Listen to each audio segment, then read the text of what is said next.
I was probably around about 33, 34 years old. I think that was probably the first time where I kind of was looking in the mirror and wasn't comfortable with what I was seeing.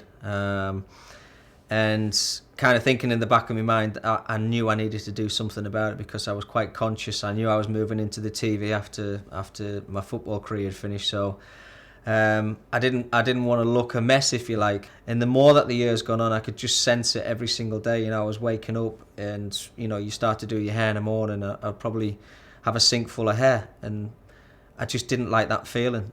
And I actually went down the route of taking tablets, but I just didn't see what it was doing, and I didn't really think I was getting anywhere with it, and so I kind of looked into it. I looked a little bit deeper into it as well, and found out that you could do hair transplants, and that was one of the routes that I thought I could go down. So I had to wait until my career finished, which was 35 at the end, and I jumped straight in and spoke to Dr. Farjo and got it done straight away.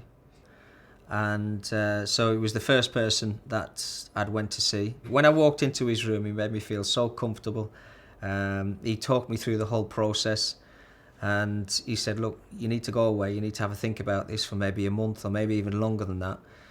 And I pretty much said before I walked out of the door, I said, look, I've made my mind up. I said, you've made it sound so comfortable, so easy, and I like exactly what you're saying. And I think within the space of a week or maybe even 2 weeks, I was through the front door, and we got cracking with it, to be honest with you. And everything that he said to me was absolutely true. I was so comfortable when I was in the room. You get the anaesthetic in the back of your head, and then you basically go through the process.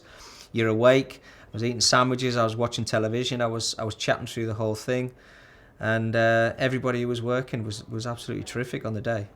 I mean, they told me after I had the transplant, it would take a couple of days for the healing. I mean, you take painkillers for the first couple of nights because sleeping's not great, but I didn't find any pain.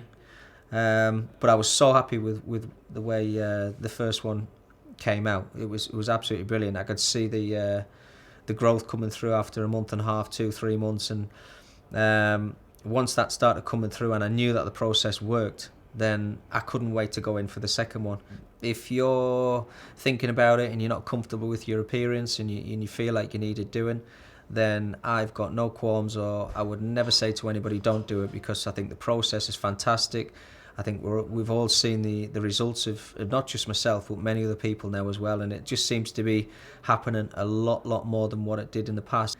So it was an easy process for me, going through with a hair transplant, feeling good about myself, and waking up in the morning and knowing that when I go outside, I'm happy with the way I look.